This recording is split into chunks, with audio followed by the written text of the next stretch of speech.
ഇനി അവളെ വിവാഹം കഴിക്കുന്നത് നമ്മൾ തന്നെ ആയിരിക്കും. നമ്മളോ? നമ്മള് 3-4 പേരില്ലടാ. അതിനെന്താ, പഞ്ചപാണ്ഡവന്മാര് 4 പേരും കൂടിയല്ലേ പണ്ട് ദമയന്തിയെ കെട്ടിയത്? ദമയന്തി അല്ലടാ, കുന്തി. കുന്തിയെങ്കിൽ കുന്തി കെട്ടിയല്ലോ, അതേപോലെ ഇവളും ചെയ്യട്ടെ അല്ലേ മഹാദേവ? ഓടാ, നമ്മളെന്ന് പറഞ്ഞാൽ നമ്മളെ 4 പേരെയും കൂടെ കെട്ടാല്ല, ആരെങ്കിലും ഒരാളെ. ആ ഒരാൾ ആരാണെന്ന് പറ.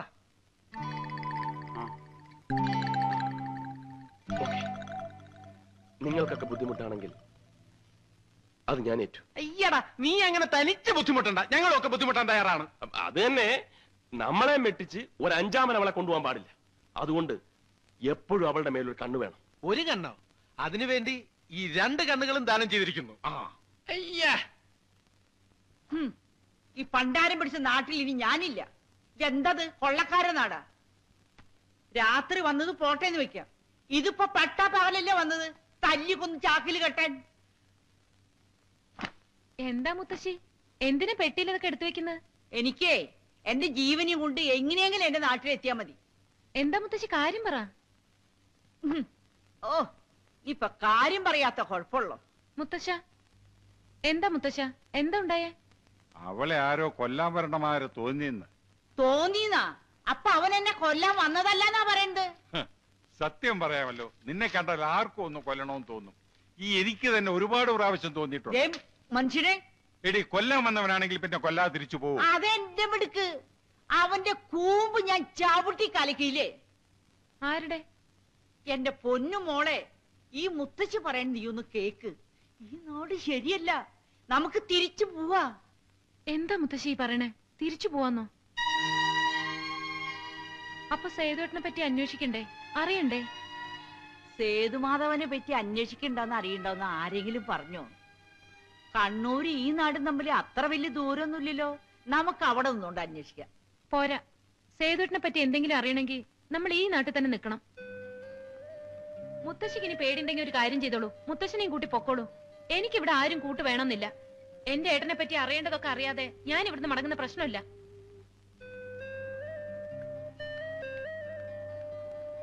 എന്റെ സേതുമാധവ, നീ എന്തിനാ ഈ നാട്ടിൽ വന്ന് താമസിച്ചേ? മനുഷ്യര് തീ തീറ്റിക്കാനോ?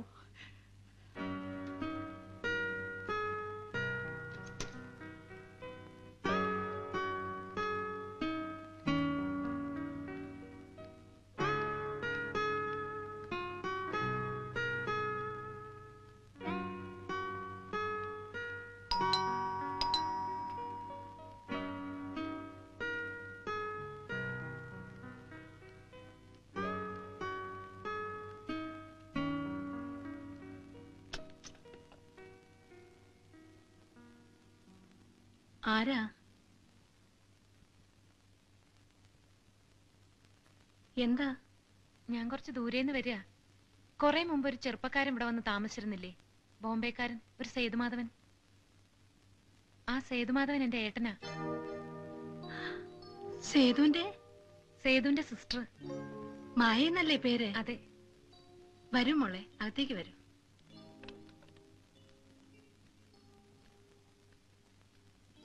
എപ്പോഴാ വന്ന ബോംബെന്ന്? 2-3 ദിവസമായി. തനിച്ചാണോ പോന്നേ? കണ്ണൂർ വരെ തനിച്ച്, അവിടുന്ന് ഇങ്ങോട്ട് മുത്തശ്ശനെയും മുത്തശ്ശിയും കൂട്ടി. എന്താ വിശേഷിച്ച്? ഒന്നുമില്ല, സേതുവേട്ടൻ താമസിച്ചിരുന്ന നാടല്ലേ, അതുകൊണ്ട് കുറച്ചുനാൾ ഇവിടെയും കഴിഞ്ഞിട്ട് പോവാന്ന് വെച്ചു. മോളിരിക്ക്. അമ്മച്ചി എനിക്കൊരു ഉപകാരം ചെയ്യണം. ഇത് സേതുവേട്ടൻ ഇവിടെ ഉണ്ടായിരുന്നപ്പോ എനിക്ക് എഴുതിയ ഒരു എഴുത്താ. ഇതീ പറഞ്ഞിരിക്കുന്ന ആളെ അമ്മച്ചി അറിയോ?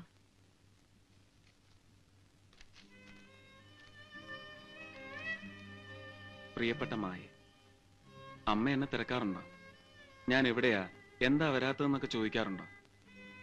നമ്മുടെ അമ്മയെ പോലെ ഒരമ്മ ഇവിടെയുണ്ട്. മകനെ ഓർത്ത് കണ്ണീരൊഴുക്കുന്ന ഒരമ്മ. അമ്മയെ പൊന്നുകൊണ്ട് പൊതിയാൻ, നോട്ടുകെട്ടുകൾ കൊണ്ട് തുലാഭാരം നടത്താൻ ഒരുങ്ങിയിറങ്ങിയവനാണ് അമ്മയുടെ മകൻ. ആ മകനോട് പറയാൻ ഞാനും മറന്നു. അമ്മയെ സ്നേഹം കൊണ്ട് പൊതിയാൻ, സ്നേഹം കൊണ്ട് തുലാഭാരം നടത്താൻ.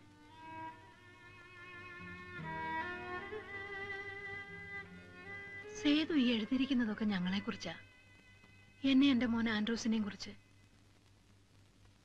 എന്താ മോളെ? ആൻഡ്രൂസ് ഇപ്പൊ എവിടെയുണ്ട്? ബോംബെയില്.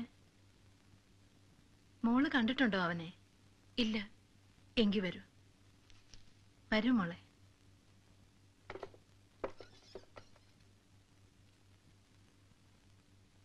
ഇതാ ആൻഡ്രൂസിന്റെ മുറി. സേതു താമസിച്ചിരുന്നതും ഇവിടെയാ.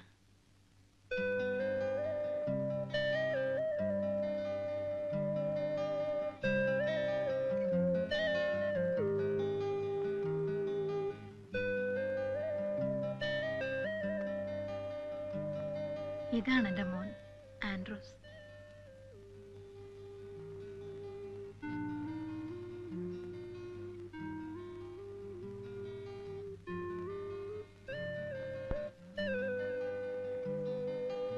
ആൻഡ്രൂസിനെ കൂടാതെ ഏട്ടന് വേറെ ആരെങ്കിലും ഫ്രണ്ട്സ് ഇവിടെ ഉണ്ടായിരുന്നോ? ഇവിടെ അങ്ങനെ സേതുവിന് ഫ്രണ്ട്സ് ഉള്ളതായിട്ട് അറിയില്ല. ലൈബ്രറി പോകും ദിവസവും. അവിടുന്ന് വന്ന മുറി അടച്ച ഒറ്റ ഇരിപ്പാ. ദേ ആ പുസ്തകങ്ങളും പെട്ടിയും ബാഗും ഒക്കെ സേതുവിന്റെയാ.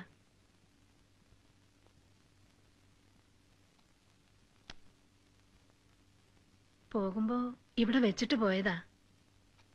എന്തും പറഞ്ഞ സേതുവേട്ടൻ ഇവിടുന്ന് പോയത്? ഉടനെ മടങ്ങി വരുമെന്നും പറഞ്ഞ്.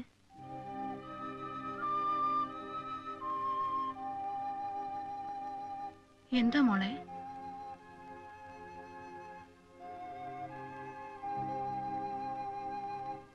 സേതു ഇവിടുന്ന് അങ്ങോട്ട് വന്നില്ലേ? ഇല്ല. പിന്നെ സേതുവേട്ടൻ മരിച്ചു അമ്മച്ചി.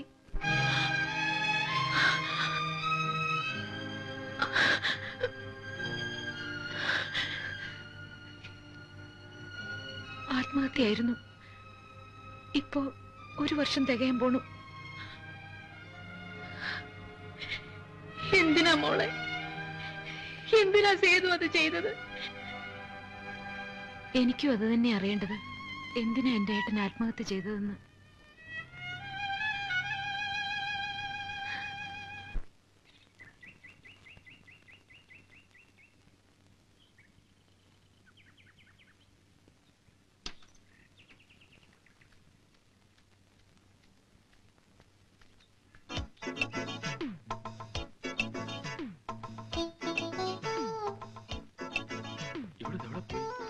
നീ അവിടെ ഉണ്ടോ നോക്കി. നീ ഇത് വഴി നോക്ക്. അവിടെ ഉണ്ടെങ്കിൽ വിളിക്കണം.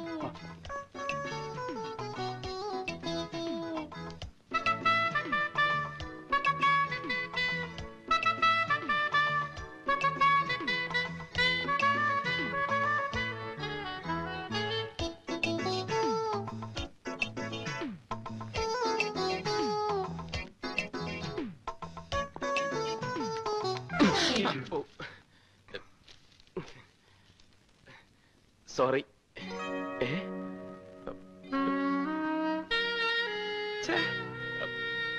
താങ്ക്സ്. എന്തോ സംസാരിച്ചു.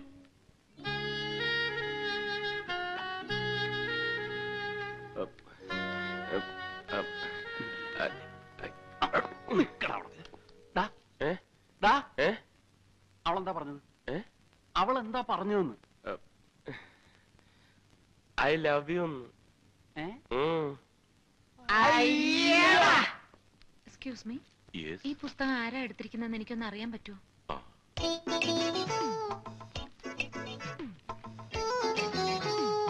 എന്ത് ചെയ്യാം? വായിക്കാം.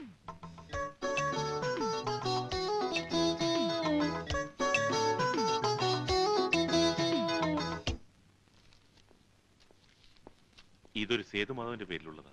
എന്താ? ഞാൻ സേതുമാധവന്റെ സിസ്റ്ററാ. പേര് മായ. ഏട്ടൻ മരിച്ചുപോയി. അതുകൊണ്ട് മെമ്പർഷിപ്പ് ക്ലോസ് ചെയ്യാൻ എന്താ വേണ്ടത്? കുട്ടി തന്നെ ഒരു റിക്വസ്റ്റ് എഴുതി തന്നാ മതി.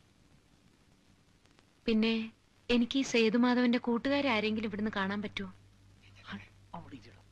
അതിന് ഈ സേതുമാധവനെ തന്നെ എനിക്ക് പരിചയമില്ലല്ലോ. പിന്നെങ്ങനാ? ഇതാ ആളുടെ ഫോട്ടോ. വെളുത്ത് നല്ല ഉയരം ഉണ്ടായിട്ടാ. ധാരാളം വായിക്കുമായിരുന്നു.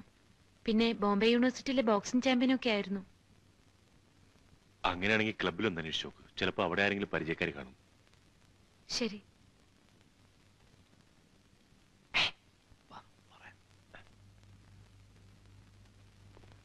ആ ബോക്സിംഗ് ചത്തുപോയത് ഒരേ കണക്കിന് നന്നായി. ഒന്നുമില്ലേ ധൈര്യമായിട്ട് അവളുടെ പുറകെ നടക്കാമല്ലോ. എനിക്കൊരു ഐഡിയ. എന്താ? അവളുടെ ചത്തുപോയ ചേട്ടന്റെ കൂട്ടുകാര് നമ്മളാണെന്ന് അങ്ങോട്ട് കാച്ചിയാലോ? വേണ്ട വേണ്ട, നീ ഇന്നലെ ഒരു കാച്ചതിന്റെ ക്ഷീണവും കിതപ്പൊന്നും ഇതുവരെ വിട്ടു മാറിയിട്ടില്ല. മഹാദേവ, നമ്മുടെ കയ്യിൽ ഗ്ലാമർ ഉണ്ട്.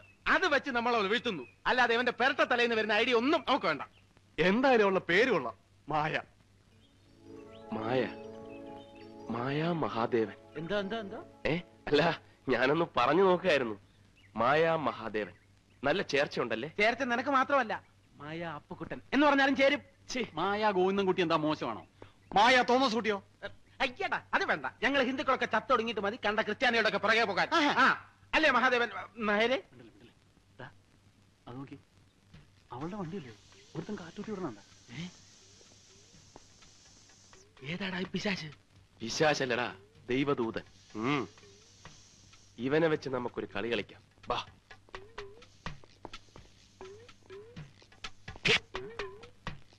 എന്താ കാറ്റ് കുത്തിവിടുന്നത് ചേട്ടന്റെ ഒരു ഹോബിയാണല്ലേ? അത് ചോദിക്കാൻ നീ ആരടാ? എടാ പന്നി, തെണ്ടിത്തരം കാണിച്ചിട്ട് ഇന്ന് ഷൈൻ ചെയ്യുന്നു.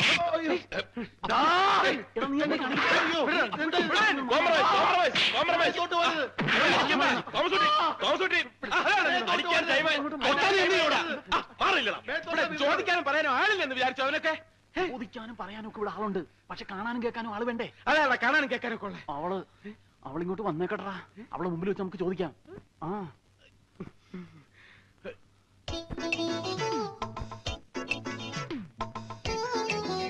വരുന്നുണ്ട്. ഇനി തുടങ്ങിക്കോ, ഇനി തുടങ്ങിക്കോ. ഇങ്ങനെ എടുക്ക, ഞാൻ തന്നെ തുടങ്ങി. നീ കാറ്റ് കുത്തിവിടുവല്ലേടാ? ഞങ്ങളൊക്കെ കാറ്റുള്ളാടാ. ഞാൻ ഇതുവരെ അടിച്ചിട്ടില്ല. ഇങ്ങോട്ടാ, രണ്ട് വീലും കാറ്റ് ഊതി നടത്തിട്ട് നീ മതി. അവനെ ഊതടാ, നീ ഊതാനല്ലേ പറഞ്ഞത്? കാണാൻ കൊള്ളാവുന്ന പെൺകുട്ടികൾ വണ്ടി കൊണ്ടുവന്ന് വെക്കുമ്പം അതിന്റെ കാറ്റ് തുറന്നു വിടുന്നത് ഇവന്റെയൊക്കെ സ്ഥിരം തൊഴിലാ. ഞാൻ ഊതടാ, ഊതിക്കടാ. തിരിഞ്ഞു നോക്കാണ്ട് ഊതടാ നീ. ഇയാള് വണ്ടിയുടെ കാറ്റൂരി വിട്ടു, ഞങ്ങള് കണ്ടില്ലായിരുന്നെങ്കിൽ. ഒന്ന് മാറിയുന്നേ, കുട്ടി ആളെ ഒന്ന് കാണട്ടെ. അയ്യോ, അപ്പൊ ഇതാരുടെ വണ്ടി?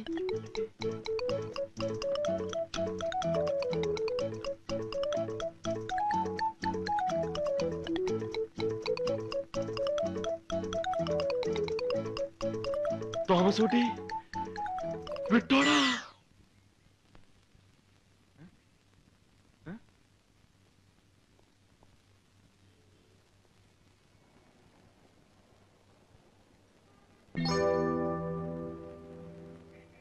ചെല്ലട്ടെ, നിക്ക്. നീ പോയിട്ട് എന്താ ചെയ്യാൻ പോണത്? അത് ആളെ കറക്കി കൊണ്ടുവരുമ്പോ കണ്ടാ മതി. ഐഡിയ എന്താണെന്ന് പറഞ്ഞിട്ട് പോടാ. അതെ, വ്യക്തമായിട്ട് പ്ലാൻ എന്താണെന്ന് പറഞ്ഞിട്ട് പോയാ മതി. ഇനി വന്നേ. ആ പറഞ്ഞേ. ആദ്യം ഞാൻ നേരെ ചെല്ലുന്നു. അയാളുടെ ദേഹത്ത് പതുക്കെ ഒന്ന് മുട്ടിയിട്ട് അറിയാതെ പറ്റുപോലെ സോറി എന്ന് പറയുന്നു. ഓക്കെ. എന്നിട്ട് മുഖം ഒന്ന് ഉയർത്തി, സേതുമാധവന്റെ മുത്തച്ഛനല്ലേ എന്ന് ഒറ്റ ചോദ്യം. ആ ചോദ്യത്തിൽ അയാൾ വീഴുന്നു. ഇവൻ പോയാ വീഴൂ? ഞാൻ വീഴ്ത്തും. ഓക്കെ, നീ ചെല്ല്.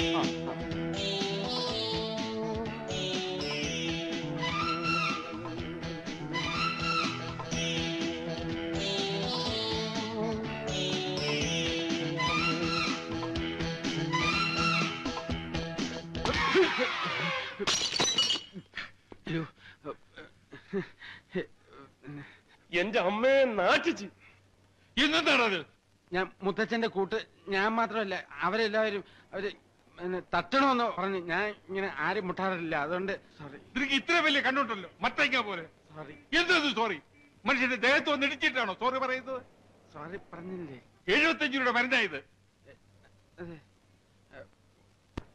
കണ്ടാ പറയാ.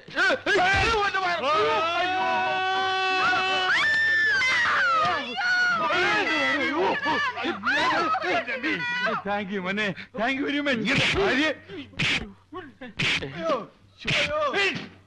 തോമസ് കുട്ടി വിട്ടോളാ.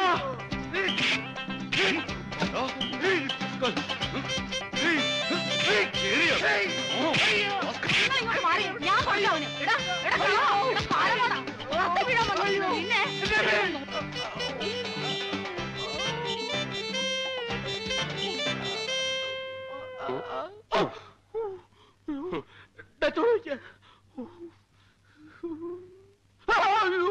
ഇനിയിപ്പൊ കരഞ്ഞാ മതിയല്ലോ, നാണമില്ലാത്തവൻ. അയാളെ വീഴ്ത്താൻ ഞാൻ പോയാലേ ശരിയാവുള്ളൂ, വേറെ ആരും പോകണ്ട. എന്തൊരു ബഹളമായിരുന്നു. ഇപ്പൊ എന്തായടാ? അയാളെയും വീഴ്ത്തി, വഴിയെ പോയവരെയും വീഴ്ത്തി, നീയും വീണ് വയറും കീറിയപ്പോ സമാധാനമായല്ലോ. ചുമ്മാ ഇരിയടാ. ഡേ അപ്പുകുട്ടാ, ചോരയാണ് കണ്ടിരിക്കുന്നത്. അവളെ നിനക്ക് തന്നെ കിട്ടുന്ന ലക്ഷണമാ. എങ്കീച്ചില് വയറ്റത്തല്ല, എന്റെ ചങ്കി കയറിയാലും ഞാൻ സഹിക്കും.